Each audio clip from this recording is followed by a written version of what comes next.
처음에 시작할 때 시청자 여러분 안녕하십니까 들면서 쉬, 조용히 좀 얘기해. 싫은데? 아이고 조용히 좀 얘기해. 아이씨 조용히 좀 얘기해. 자, 여러분 벌써 조용히 좀 얘기가 한 8화쯤 기억하는데 이제 앞으로는 몇 화가 될지 기억을 못할 것 같아가지고 이런 멘트는 더 이상 안 치도록 하겠습니다. 한 주 동안 어떠셨나요? 알겠습니다. 육아 때문에 정말 너무 행복한 나날을 지냈다고 눈으로 말했습니다. 얼떨결에 저저번 화에서 갑자기 얼공을 하게 됐어요. 그것도 화장한 거면 차라리 그래 요 정도는. 어떤 장면이냐면 제가 막 얘기하고 있을 때 은혜가 물을 마시려고 마스크를 뺐는데 아가리 그대로 나오더라고요. 그리고 물 먹고 다시 이렇게 쓰더라고요. 저도 몰랐어요. 댓글에 갑자기 얼공하셨네요, 축하드려요, 예뻐요 막 이런 얘기가 있길래 뭐지 마스크 쓰신 거 원래 몰랐나? 아예 모자이크를 했던 그런 신규 구독자분들이신가 생각을 했는데 이렇게 넘기다 보니까 그렇게 됐더라고요. 편집자분의 실수죠 이거는. 근데 너도 제가 이제 편집본을 받아가지고 보거든요. 보는데 저는 이제 우리 편집자가 혹시 오타가 있나 없나 제가 그거를 자막을 보느라 은혜가 이거 벗은 거를 아예 몰랐던 거여서 저도 검토를 처음부터 끝까지 2번을 하고 업로드를 하는 건데도 몰랐어요. 그래서 와 나도 몰랐는데 은혜한테 얘기를 했는데 은혜가 화장을 했으면 괜찮은데 쌩얼이라 너무 그렇다 그래가지고 너무 쌩얼이야. 그러니까 이게 나도 마스크 벗었는데 여기 엄청 주름져 있더라고. 그래가지고 이게 죄송합니다. 있다. 죄송합니다. 아, 내가 재밌게 하려다 보니까 이게 말씨가 말이 씨발이. 자, 그래서 첫 번째 사연 들어가기 전에 후기가 또 왔습니다. 이게 후기가 오는 게 좀 재밌어요. 안녕하세요. 저는 2월 24일에 올라온 토끼팡 마지막 사연자입니다. 나이 많이 차이 나는 그 남자친구분을 사귀고 있는데 아는 동생이 막 만나지 마라 막 이런 식으로 이제 참견을 한다 이런 내용이었어요. 사연을 보내고 얼마 지나지 않아 그 동생을 만나고 왔습니다. 만나서 저녁을 먹으러 고깃집에 갔습니다. 처음에 서로 인사하고 남자친구들이 고기를 굽기 시작한 대화를 시작했는데요. 그 동생분의 남자친구도 오셨나봐요. 다행히 제 남자친구를 보고 정색을 하지는 않더라고요. 그래서 안심하면서 밥을 먹고 있는데 동생이 동생 남편을 갈구고 구박을 하며 욕을 하기 시작했습니다. 저와 있을 땐 상관없지만 초면인 제 남자친구가 있는데도 병이나 밑대기야 등 제 남자친구를 신경도 안 쓰고 막 욕을 합니다. 저랑 따로 만날 땐 이미 동생 남편도 알고 지내고 편하게 지내고 있었던 사이여서 욕하는 게 듣기 거북해도 둘 사이의 문제니까 상관없다고 생각했었습니다. 하지만 제 남자친구가 있는 자리에서도 자기 남편한테 욕을 하고 심지어 2살 연상이 돼도 오빠 소리는커녕 이름 부르고 야야거리니 제가 다 부끄럽고 그 자리를 빨리 피하고 싶었습니다. 그리고 그때 저희가 궁금했던 게 나이 차이가 심하게 난다고 말씀드렸는데 나이 차이가 사연자분이랑 남자친구분이랑 17살 차이가 나요. 20살로 그때 가정을 했었지. 30살 아니야? 처음에 40살 잡았다가 너무 심하다 싶어가지고 20살로 잡았는데 17살 정도면 많이 차이 나긴 하지만 요즘에는 심심치 않게 SNS에서 접하는 그런 사연들이잖아요. 그래서 사실 옛날에 같으면 나이 차이 진짜 많이 난다 생각했을 텐데 지금은 사실 그렇게 놀랍진 않습니다. 뭐 마음만 맞으면 되죠. 나이가 무슨 상관이에요. 만약에 은혜가 저보다 한 30살 많았다? 그러면은 저 30살 많았으면 너네 엄마랑 똑같아. 자가대기. 너네 엄마? 너 이놈 새끼야. 결혼이 장난이야? 너는 짬통이라고 했잖아. 미친 새끼야. 누구한테? 우리 엄마한테. 죄송합니다 장모님. 제가 짬통이라고 말 실수를 해도 그딴 말 실수를 해? 헌터팡에서 재밌게 하려고 했습니다. 근데 댓글에도 짬통 크크크라는 댓글이 참 많아가지고 난 짬통 아니지 병신 새끼야 이러면서. 그런 댓글 없었어. 자 이런 거 다 장난이고 장모님 저희 영상 자주 보십니다. 죄송합니다 장모님. 다시 한번 죄송합니다. 너도 사과해 우리 엄마한테. 너네 엄마라고 한 거 죄송합니다 라고 똑바로 사과해. 너네 엄마라고 한 거 죄송합니다. 그리고 남자친구분이랑 그 동생분이랑은 19살 차이가 난다고 합니다. 그래서 남자친구분이 마지막에는 다신 만나고 싶지 않다고 했고 저도 다시 만나고 싶지 않았습니다. 너무 화가 났거든요. 며칠 뒤에 동생이 있어 연락이 잠깐 오길래 톡을 했는데 남자친구 얘기를 꺼내서 하는 말이 언니가 남친을 챙기는 거 봤어도 언니 남친이 언니를 챙기는 거 못 봤다. 여전히 싫다라는 말을 하길래 저는 동생에게 내 남자친구가 초면인 자리에 아무렇지 않게 욕하고 네 남편한테 상욕하는 건 정상이냐고 처음 보는 사람이 있으면 욕도 최대한 자제하고 네 남편은 뭐 챙겨줄 망정 구박하고 상욕은 하지 말아야 했다고 이야기를 하니 욕을 달고 사는 거 원래 내 성격이고 걔를 구박하는 거 걔네 부모님이 구박하고 잡으라 했다며 이런 걸 본인에게 얘기하는 거 오지랖이라며 헛소리를 합니다. 그거는 사연자분한테 오지랖 하는 건. 야 이거는 솔직히 말씀드리면 연을 끊으셔야 돼요. 나는 되고 너는 안 돼라는 동생 마인드잖아. 제가 제일 싫어하는 마인드거든요. 이거는 연을 끊으셔야 됩니다. 그리고 지금 사연자분도 제가 봤을 때는 정이 다 떨어지신 것 같아요. 그래서 아마 다행히 연을 끊지 않으실까 합니다. 자, 여러분 이런 식으로 후기 같은 거 있으면은 보내주시면은 저희가 보고 영상에 한번 담아보도록 하겠습니다. 후기 보내주신 게 사실 너무 좋아요. 해결을 된 거는 저번에 있었죠. 하나 생물을 키우고 싶어 했던 친구가 부모님께 허락을 받았대요. 그런 거 보면요 뭔가 기분이 좋고. 그리고 그런 게 좋은 게 뭐냐면 사연은 우리도 근데 어려울 때 있잖아. 근데 이제 자기의 사연들을 써가면서 이제 댓글에 달아주시는 분들도 진짜 그것도 감사하더라고. 그것도 좋아. 진짜 댓글에 타임랩스 찍어두시고 이번 사연은 제 생각에는 이렇습니다라고 이렇게 써주시는 분들이 많으세요. 근데 뭐 장난식으로 쓰는 거는 사실 도움이 안 되겠지만 좋게 다들 써주셔가지고 너무 저희 감사했습니다. 그리고 그리고 우울증 같은 거 우리가 잘 모르잖아. 경험을 바탕으로 막 여행을 그냥 미친 듯이 다녔다는 분도 있고 그래서 극복을 하셨다. 그런 댓글은 진짜 너무 좋고 그냥 자유롭게 써주시면 될 것 같아요. 대신에 최고.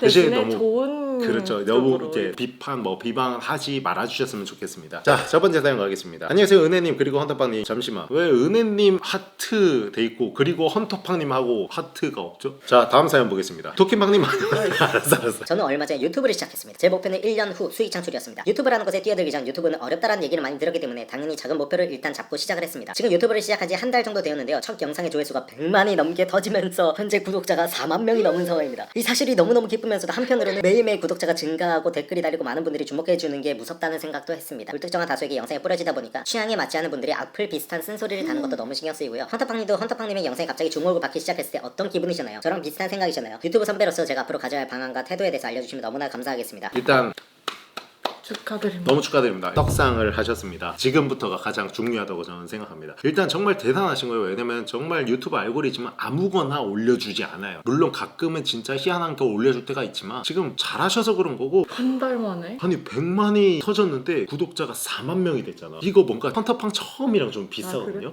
1000명까지가 정말 힘들었는데 그 이후에 영상이 하나가 터져가지고 좀 빠르게 4만까지 갔어요. 지금 떡상 틀이라고 해야 되나 그런 거를 지금 하셨는데 주목 같은 게 조금 무섭죠. 사실 저도 무서웠어요. 기분은 너무 좋은데 무섭기도 하죠. 근데 사실 저는 그때 5년 동안 개그맨 지망생 생활이나 뭐 하다가 지금 이렇게 터졌었기 때문에 조금의 두려움도 있었지만 그거보다는 기쁨이 너무 컸어. 그리고 유튜브에서 처음 저한테 돈을 줬을 때가 은혜랑 저랑 기념일이었어요. 600일이었나? 그때 우리가 출발하기 전에 갑자기 돈이 들어온 거야. 난 아직도 기억이 나. 우리가 여기서 춘천으로 놀러 가려 했는데 그때는 제 시중에 돈이 10만 원 있었거든요. 10만 원. 그래서 기름값하고 뭐 하고 하면은 그냥 파스타 하나씩 먹고 카페 갔다가 돌아오려 했어요. 춘천에서. 근데 갑자기 유튜브 수익이 꽂힌 거예요. 근데 그 수익이 제가 지금까지 아르바이트를 하면서 벌었던 것보다 더 많은 수익이 꽂힌 거예요. 살면서 받아본 가장 큰 수익이었죠. 어떻게 보면 사실은 얼마 안 되지만 제가 통장에 200만 원 이상을 받아본 적이 없어요. 그래서 이제 직장을 다니시는 분들 그냥 그 정도 딱 받은 거예요. 저한테는 너무나 큰 돈이었죠. 그래서 그때 기분이 정말 좋았던 게 생각이 나거든요. 근데 그래서 막 혼자 꼼쳐두고 나한테 뭔 소리야.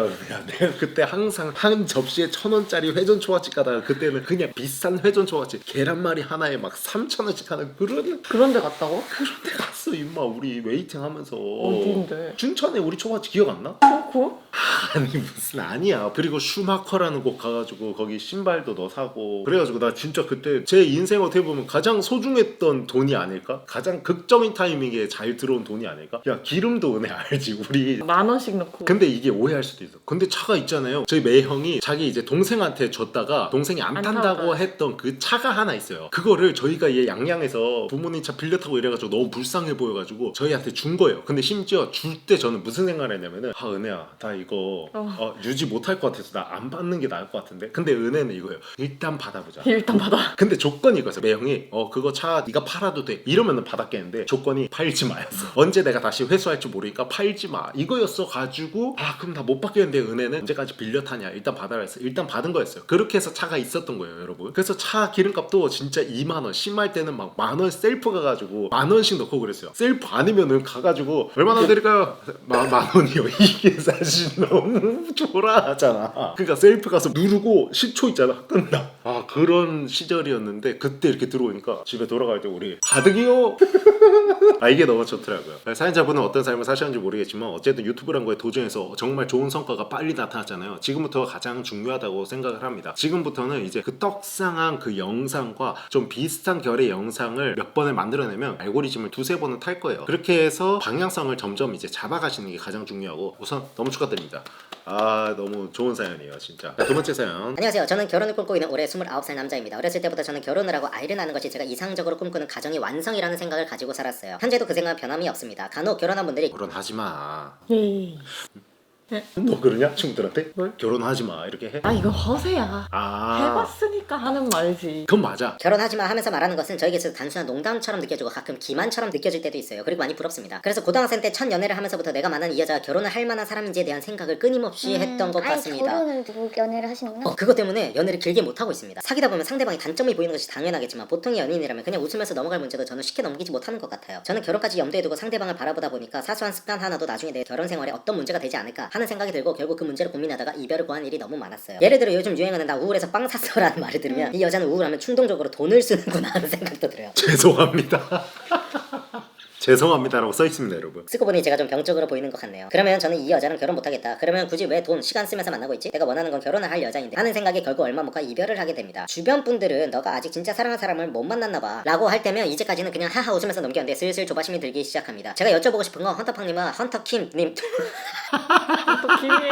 두 분이 결혼하기 전 연애 과정 중에서도 분명히 서로의 치명적인 단점을 보았을 텐데도 결혼까지 결심하신 그 마음이 너무 궁금해요. 사연자분 혼나야겠는데? 근데 완벽한 사람이 없어요. 사연자분은 그 여자분한테 완벽했을까요? 그냥 좋아하는 마음으로 감안해서 만나는 거일 수도 있는데 너무 거기서 이제 정이 떨어져 버리는 것 같아요. 사연자분은. 그리고 결혼에 적합한 여성상이 너무 높아. 기준이 너무 높으신 것 같아요. 아니라면 죄송합니다. 연애를 하잖아요. 근데 저랑 은혜는 치명적인 단점? 그 솔직히 저는 그런 거를 생각하고서 만나는 맞아. 게 아니니까. 응, 그냥 이 사람이 좋으니까 그냥 이런 단점들 그래 단점 사람이야 있을 수 있지. 단점이라고 그냥 사람이니까 이렇구나 얘는 응. 이렇게 자라와서 이렇구나라고 그냥 생각을 했지 쟤는 저게 단점이야라고 생각해본 건 없는 것 같아. 일부러 단점을 파헤치시는 거 아니에요? 쟤는 저게 음. 단점이구나라고 이거를 그냥 생각하고 넘겨야 되는데 이걸 계속 하겠지? 자기 미래랑 같이 연계를 지어버리니까 이 사람이 결혼하면 이러겠지? 그러니까 결혼에 대한 그 기준을 가지고 연애를 하시니까 자기 기준에 조금 못 미치는 행동을 했을 때 그게 단점이 보이면서 정이 떨어져서 헤어지게 되시는 것 같아요. 근데 저는 이렇게 생각하거든요. 어차피 얘는 이렇게 자라왔잖아요. 그래서 얘를 바꾸려고 하지 않았어요. 우리는 서로 맞지? 물론 마음에 안 드는 부분 당연히 있었죠. 있으면서 싸우면서 조금씩 맞춰가는 건 있겠지만 그리고 빵 샀어 충동 구매 그거는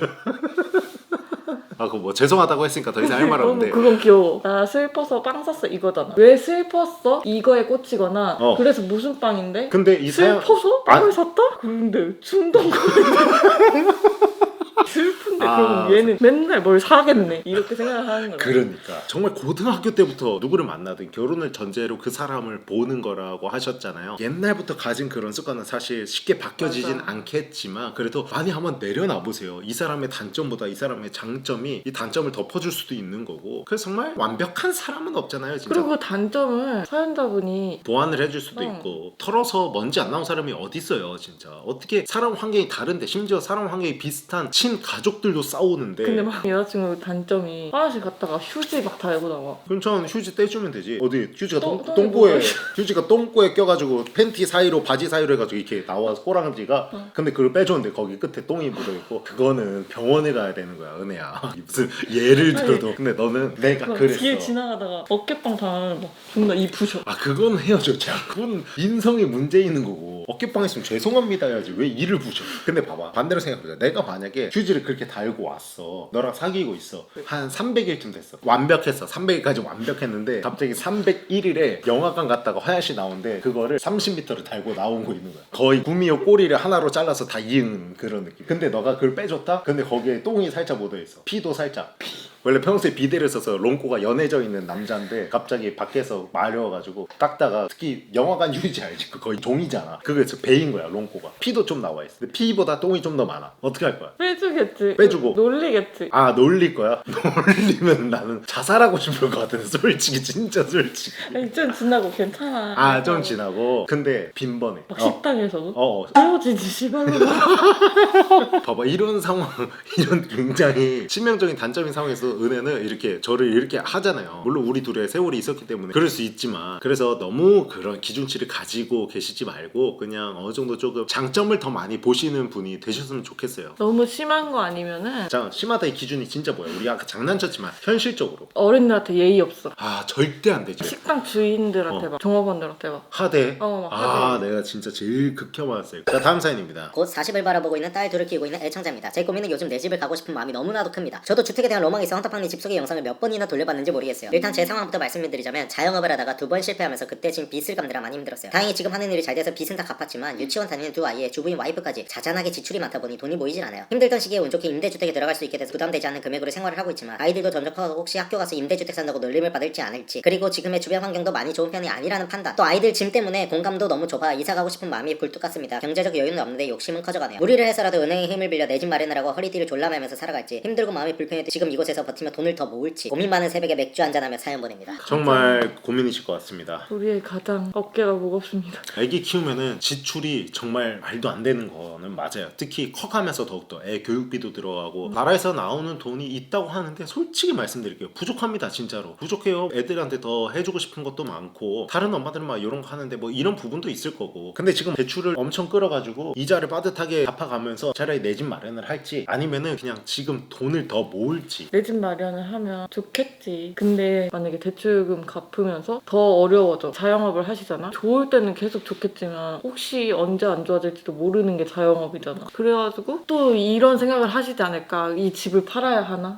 주택살이가 부럽다고 하시지만 진짜 힘들잖아. 제 생각은 저는 돈을 더 모으시는 거를 추천드립니다. 정말 가장 베스트의 방법은 연끌을 해가지고 대출을 많이 받아서 집을 샀어요. 집을 샀는데 그 집이 갑자기 집값이 막 올라요. 그러면은 가장 베스트 사실 진짜로 이걸 팔아가지고 경제적 여유가 좀 더 있게 자금을 두고 그리고 또 다른 좀 더 저렴한 집으로 뭐 이사를 가도 어쨌든 내 집 마련을 할 수 있는 거니까 저는 그래서 돈을 좀 더 모으고 그리고 나서 이제 형편에 맞는 그런 쪽으로 이사를 가시는 걸 추천드립니다. 왜냐면 애는 계속 커가고 갑자기 이제 불어난 이자와 지금 딱 빚을 딱 갚으셨잖아 또. 어떻게 진짜 보면 대단해. 대단하신 거죠. 두 번의 실패를 하셨는데 지금 갚으셨다는 거는 정말 열심히 사셨다는 진짜 거거든요. 성실하시고 그렇게 갚아 나가는 것도 진짜 쉽지 않은데. 근데 그 정도로 이제 빚도 다 갚고 하셨으면요 그냥 이 기세를 몰아가지고 돈을 더 많이 모으시고 그리고 나서 가셔도 될 것 같습니다. 사실 이게 어떻게 보면은 지금 이렇게 해도 살 수 있는데 그 사연자분의 욕심이라고 적어 놓으셨잖아요. 그러니까 그 욕심을 조금만 덜어내시고 좀 더 모으고 지금은 안정적으로 가는 게 가장 좋지 않을까 생각 들어요. 여보는? 나도 그렇게 생각하는데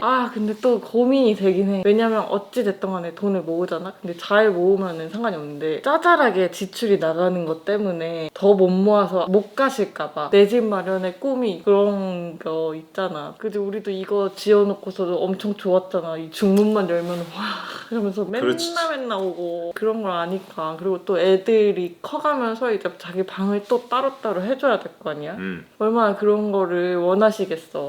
그래서 나는 대출을 그래도 해도 짜잘하게 모으는 것처럼 그냥 대출금을 갚으면서 사는 것도 괜찮을까라는 생각을 하는 거지. 근데 내가 또 이런 거에 대해서 잘 몰라요. 그래가지고 얘기를 하는 건데 큰일 났어 이제. 사연자분의 이 글의 뉘앙스를 보잖아. 이사 가라를 얘기해줬으면 좋겠다라는 뉘앙스야. 맞아. 지금 너의 그 말을 지금 보고 계실 거 아니야? 그래서 지금 벌써 여기서 지금 저기 싸고 있는 거 아니야? 저기 집방 지금 보고 계셔. 근데 나는 다 막 엄청 모아서 이렇게 가는 거 말고 차라리 그냥 대출금을 질러놓고. 갚으면서 그렇게 그냥 사는 사람들도 엄청 많잖아. 거의 대부분의 어. 사람들이 그렇게 살지. 그러니까 그렇게 살아도 그 내 집 마련의 꿈이 또 엄청 또 빨리 오는 거잖아. 그렇긴 하지. 사실 어, 은행 맞아. 돈이긴 하지만 맞아. 자영업을 하시는데 매출이 항상 비슷하게 들어오니까 또 이런 생각을 하시는 것 같아. 그래서 나는 오히려 돈을 더 모으고 하시라는 거야. 돈을 근데 언제까지 모아? 그러다가 막 애들 다 20살 되고 다시 그러면 또 작은 집 가면 또 그 와이프랑 둘이서 사는 작은 집에서 살아야 집 사세요.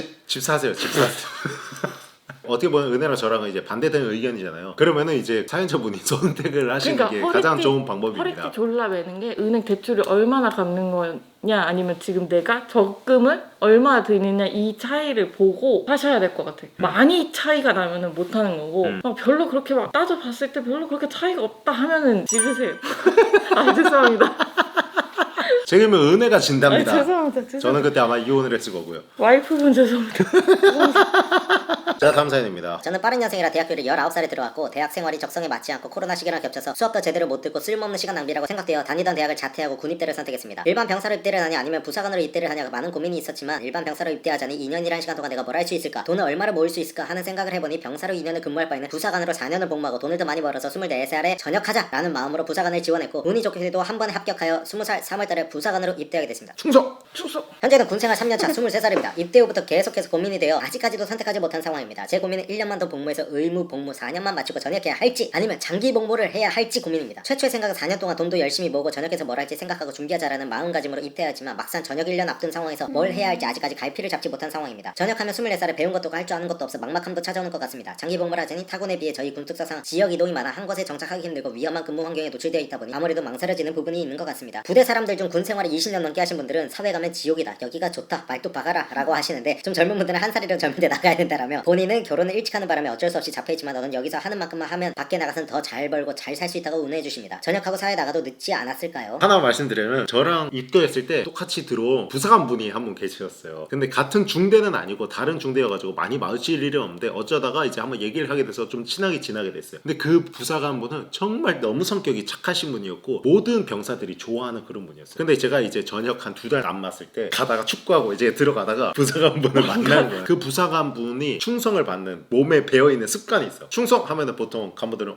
충성 그냥 이렇게 끝나거든. 우린 충성하잖아. 그러면 충성 딱 이렇게 받아줘. 근데 내가 어떻게 가다가 충성 하니까 충성 2달 남았네. 예, 그렇습니다. 부사관이 얼마나 남으셨습니까?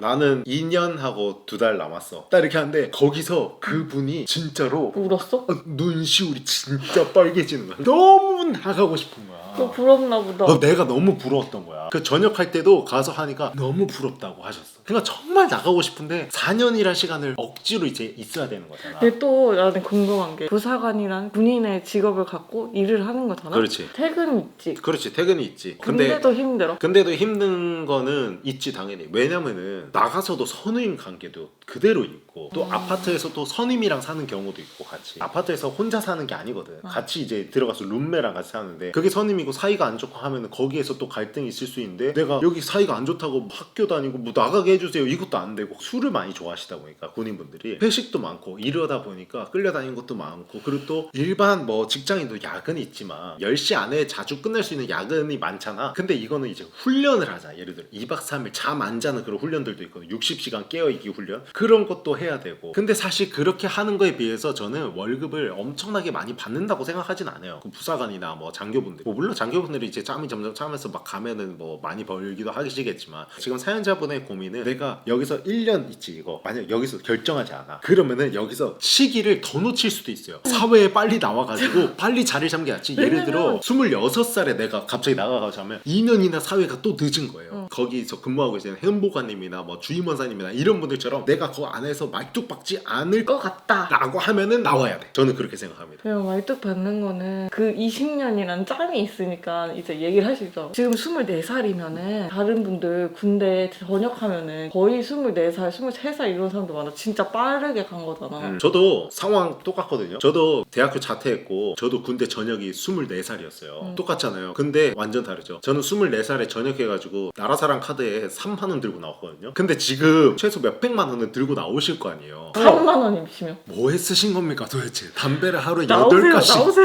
담배를 하루에 8가씩 피십니까 혹시? 어차피 제가 봤을 때 무조건 모으셨을 겁니다. 그래서 훨씬 더 저보다 좋은 상황에서 더 좋은 그런 거를 꾸려 나갈 수 있고 할 수 있는 것도 너무 많고 예를 들어 사연자분의 성향이 안정적인 가정을 꾸리고 싶어 하면은 군인 좋아요. 그리고 특히 부사관 여군을 만나가지고 결혼을 많이 하시더라고. 주변에 보니까 통상적으로. 맞아. 그러면 또 그 혜택이 더 불어나더라고요. 나 들었거든. 그 들은 게 다인지는 모르겠지만 들었을 때는 우와 이거 완전 장난 아닌데? 이 정도였어. 군인 부부가 하면 혜택이 진짜 많더라고. 그럴 거면은 저는 추천을 드리는데 군 유치원도 또 있잖아. 아 그래? 그건 나 몰랐어. 아 역시 논산 출신이라 다르구나. 충성!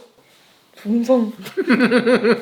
아무튼 제 생각은 그렇습니다. 전역하세요! 아니 그리고 내 주변에도 논산 출신이니까 군인들이 많잖아. 다 부사관으로 가고 여자애들도 다 부사관으로 가고 또 남자애들도 부사관으로 가는 애들이 진짜 많아. 근데 다 전역했어. 아 그렇구만. 다 전역하고 거의 근데 소방관으로 가시는 분들도 진짜 많고 또 명예로운 일을 하신 거야? 나오셔서 그냥 조금 쉬시고 휴가 가시고 조금 생각하다가 하고 싶은 일을 찾는 것도 나쁘지 않을 것 같은데. 갑자기 좀 다른 얘기로 새서 미안한데 대학교 동기 중에 여자애가 하나 있는데 걔가 갑자기 자기 군대를 가네. 걔 군대 나보다 더 빨리 갔어. 여자인데 그 부사관으로 군대를 갔어요. 군대 가서 계속 하더라고 얘가. 진짜? 막 5년 6년? 이렇게 하다가 갑자기 자기 전역을 했다는 거야. 자기 플로리스트를 할 거래. 그 꽃집 하는 거 있잖아요. 그래서 나와가지고 2년 꽃집 하고 다시 3사관 학교 가가지고 그 학교 들어서 다시 군대로 들어갔어요. 와 그거 보고 그런 애들은 내가 와서 해야 돼. 그래 군인이 딱 제격인 거야. 그치 근질근질한 거야. 훈련 막 해야 되고 막 PT 8번 맞고 해야 되는데 뭐 PT 8번을 가서 갑자기 저는 전역 추천드립니다. 너는? 말뚝 반대해야 될 것 같아서. 다음 사연입니다. 안녕하세요. 저는 내년 봄에 결혼 앞두고 현재 동거 중 올해 나이 39살 여자입니다. 남자친구랑은 처음 만나기 시작하고부터 결혼을 전제로 만났고 어쩌다 보니 동거를 시작하게 되었습니다. 지금 8개월 차 접어들고 있는데 저희 고민은 남자친구가 항상 어느 순간부터 거실에서 TV를 보다가 잠이 듭니다. 제가 잠은 방에서 같이 잤으면 좋겠. 죄송합니다 여러분. 라온이가 갑자기 라온이 어? 침대 탈출했어. 빨리 가 같이 가서 도와줘야겠습니다. 이어서 읽어볼게요. 남자친구가 항상 밖에서 TV 보다가 잠이 듭니다. 제가 잠은 방에서 같이 잤으면 좋겠다고 수시로 얘기를 하지만 잘 고쳐지지가 않네요. 졸릴 것 같으면 TV 끄고 불 끄고 방에 들어와서 자라는데도 고쳐지지도 않고 오히려 소파가 편하다네요. 이러다 보니 점점 잠자리 횟수도 줄어들고 거의 뭐 10년 20년 산 부부 같은 생활 아닌 생활이 돼가는 것 같아요. 그렇다고 남친이 저를 안 사랑하는 건 아니에요. 애정 표현도 많이 해주고 저를 엄청 예뻐해주면 지금까지 단 한 번도 밖으로 샌 적 없이 퇴근하면 바로 집으로 오는 사람입니다. 저희 고민은 아직 결혼식도 안 하고 신혼도 안 접어들었는데 이 상태로 결혼한다 생각했을 때 뭔가 신혼의 달콤함도 없을 뿐더러 뭔가 설레이지 않으면서 그렇게 각방으로 신혼을 시작해야 하나 고민이 많습니다. 심지어 결혼을 다시 생각하는 고민까지 하고 있습니다. 어떻게 해야 될까요? 그냥 남자친구분의 성향인 것 같아요. 왜냐면 TV 보다가 스르르 잠드는 걸 저도 좋아하거든요. 근데 은혜는 또 반대예요. 은혜는 무조건 끄고 자야 돼. 저는 어릴 때부터 그냥 이렇게 TV 보다가 졸리는데 그냥 이렇게 스르르 감겨가지고 눈 딱 감고 딱 떴을 때 아침이었을 때 저는 이게 기분이 좋아서 아마 이 남자친구분도 그게 굉장히 그럼 같이 근데 또 안 되시는 거일 수도 있지. 너도 안 되잖아. 강제로 TV 끄자. 그러니까 너는 강압적으로 해서 저는 이제 방에 들어가서 자고 하는데 근데 사실 그렇게 해서 싸울 수도 있는 거고 근데 솔직히 말씀드리면 그 신혼의 달콤함 이거 달콤함은 잠깐일 수 있거든요. 어떻게 보면 그게 아니라 동거를 하셨잖아. 달콤함이 없어져. 동거를 하면은 그렇지. 동거를 하면은 어차피 뭐 결혼한 거랑 저는 뭐 비슷하다고 생각을 해요. 근데 이거는 고민일 수 있다. 잠자리 문제가 있을 수 있는데 그럴 때는 한 7시쯤에 멱살 잡고 들어가세요. 오늘 날이다 싶으면 너는 왜 그러는 거야? 지금 나와. 이건 싸우자는 거잖아. 표정 방금 내가 봤거든. 진짜 악에 받쳐 있더라고. 그래서 저는 이거는 결혼을 다시 생각할 만한 문제는 개인적으로는 아니야. 나는 맞아. 맞습니다. 뭐야 똑같이 따라하지 마. 똑같이 따라하지 마. 똑같이 따라하지 마. 아이씨. 남자친구분 입장에서는 이게 왜 이게 어때서라고 그냥 편하게 생각하실 수 있을 것 같아. 그러니까 남자친구분은 여자친구분이 생각하는 그 심각성을 모르실 수도 있어요. 평소에 내가 이렇게 잘해주는데 딴 데 세지도 않고 집으로 오는데 이렇게 생각하실 수도 있어. 남자친구분은 나는 근데 지금 연애를 얼마나 하셨는지 모르겠는데 우선은 잠자리 이런 게 진짜 막 섹스리스 이런 게 되게 많잖아. 결혼하시고 그런 부부들도 많고. 그렇지. 근데 그것도 좀 문제가 되는 경우도 많잖아. 그럼 그걸로 이혼도 하고 하는데 요새는. 그럼 그거에 대해서 얘기를 한번 해보셔야 될 것 같아요. 근데 이게 되게 자존심 상하다고 들었어. 아... 왜냐면 아니 내가 매력이 그렇게 없나 여자로서? 약간 이런 생각도 들겠지. 그냥 남자의 본능이 없는 건가라는 생각도 들고 지금 내가 너한테 진짜로 얘기하는 거. 남자친구분께 네. 진지하게 얘기를 해보셔야 돼요. 나는 내가 원하는 약간 그런 이상적인 결혼 생활은 아닌 것 같다. 그래서 나는 이거를 미뤄야 하나도 생각을 하고 있다. 근데 너의 생각은 어떠냐 물어봐야 될 것 같아. 왜냐면 남자친구분은 이게 별거 아니다라는 듯이 분명히 생각을 네. 하고 계실 거니까요. 마지막 사연 읽어볼게요. 저는 해외에서 7년째 살고 있는 외노자이며 남자를 좋아하는 게이입니다. 지금 5년째 사귄 외국인 남자친구와 3년째 동거하고 있습니다. 그런데 이번에 제 부모님께서 해외에서 제가 어떻게 살고 있는지 보고 싶어서 방문하려고 하십니다. 처음으로 오고 싶다고 하셔서 너무 좋았는데 저희 집에서 주무시겠다고 하시더라고요. 동거 중인데? 집이 넓지 않고 침구류도 충분하지 않다는 핑계로 호텔 잡아드리겠다고 말씀드렸는데 그럼 하다못해 하루 정도는 집밥도 해먹고 잠도 자고 제가 평소 어떻게 살림하고 지내는지 등등 보고 싶으시다고 하십니다. 소파에서라도 주무시겠다고 하시네요. 너무 오고자 하는 의지가 강하셔서 더 이상 무슨 핑계로 넘어가야 할지 모르겠고 그러다 보니 부모님에게 동거하는 사실을 솔직하게 말해야 할지 말지 고민입니다. 참고로 저희 가족들은 제가 게이라는 사실을 알고는 있습니다. 어머니는 한 70% 정도는 받아들이고 계신 것 같고 아버지는 이러지도 저러지도 못하는 현실 부정 단계 정도이신 것 같습니다. 여자친구 없냐? 소개라도 좀 받아봐라 등등 말씀하신다고 합니다. 이 문제에 대해 남자친구는 어쩔 수 없이 오시겠다면 본인은 받아들일 준비가 되어 있으니 신경 쓰지 말라고 합니다. 일단 저는 지금 부모님의 방문 문제에 대해 두 가지 방법을 두고 고민 중입니다. 첫 번째, 일이 바빠질 것 같다는 핑계로 시간을 못 낸다. 거짓말하고 날 잡아서 한국에 가겠다 말씀드리기. 장점은 동거 사실. 남자친구가 있다는 사실을 밝히지 않아도 됨. 내 아들이 게이라는 사실을 한 번 더 각인시킬 일이 없음. 단점, 이번엔 꽤나 오고 싶은 눈치시라 결국에 날짜를 바꿔서라도 언젠가는 오실 가능성이 높음. 두 번째 방법은 오실지 말지 부모님께 결정하시도록 그냥 사실대로 다 말씀드리기. 장점, 그래도 오시겠다 하실 경우 그냥 마음 편하게 나는 행복하게 잘 지내다는 걸 보여드리면 서로에게 윈윈이지 않을까 싶음. 단점, 오시지 않겠다 하실 경우 괜히 죄책감, 마음이 좋지 않음. 다시 한번 부모님과의 갈등이 생길 가능성이 있음. 어떤 선택지가 좋을까요? 헌터팡리 은혜님에게 너무 부담스러운 내용이실 것 같아서 죄송하지만 좀 더 다양한 사람들의 조언이나 생각을 듣고 싶은데 제 유일한 베프가 남친이라 제가 딱히 이런 이야기를 터놓고 할 수 있는 친구가 없어서 사연 드려봅니다. 난 말씀드릴 것 같아. 알고 계시다고 하니까. 저도요. 아니면 외국에서 혼자 살기가 돈도 많이 들잖아. 그래서 룸메이트 같이 하고 있다. 근데 지금 보잖아? 그럼 거짓말을 하기 싫어하시는 것 같은데 그냥 거짓말을 하기 싫으시면은 그냥 얘기하는 게 나을 것 같아요.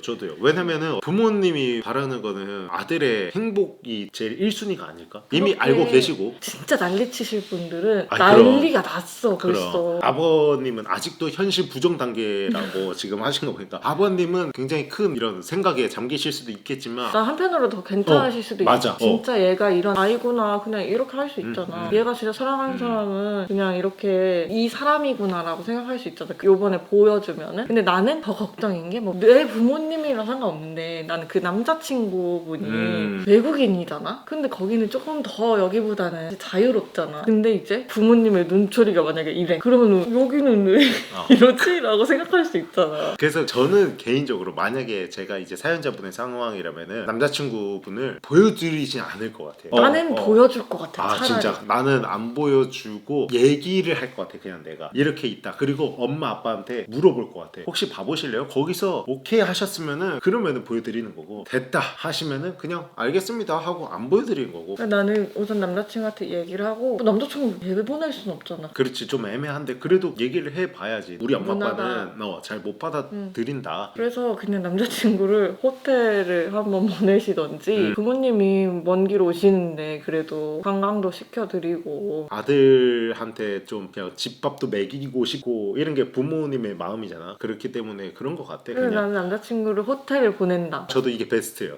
2번 부모님한테 사실대로 말하고 남자친구한테는 우선 그런 상황이다라고 언지를 해주고 내 상상에는 그 미드처럼 어머니 아버님이 이제 외국인 남자친구분을 보고 마음이 이제 풀리시는 그런 상상. hello you honey 이러면서 그거 누구야? 남자친구분? 아니 아빠 아빠가 갑자기? 남자친구한테 oh yes my son boyfriend 이렇게 하면 베스트지. 그렇게가 쉽지 않죠 우리나라에서는 아직까지는. 마지막 세 번째 베스트는 뭐냐면은 이 두 번째 플러스 보실래요 했을 때 응 해가지고 오신 김에 보시면은 사실 더 좋지 않을까. 왜냐면 어쨌든 너무 착하고 좋으신 분이니까 지금 5년 동안 만나고 계신 거잖아 그 남자친구분을. 그러니까 이제 부모님도 외국에서 혼자 지내는 것보다 5년 동안 함께 한 남자친구가 있다는 게 더 안심되지 않을까 타지에서. 그래서 저는 물어보시는 거를 권장드려요. 그리고 부모님은 무조건 저는 오시라고 하는 게 좋을 것 같습니다. 자 여러분 이렇게 해서 조용히 좀 얘기해 이번 편도 끝이 났습니다.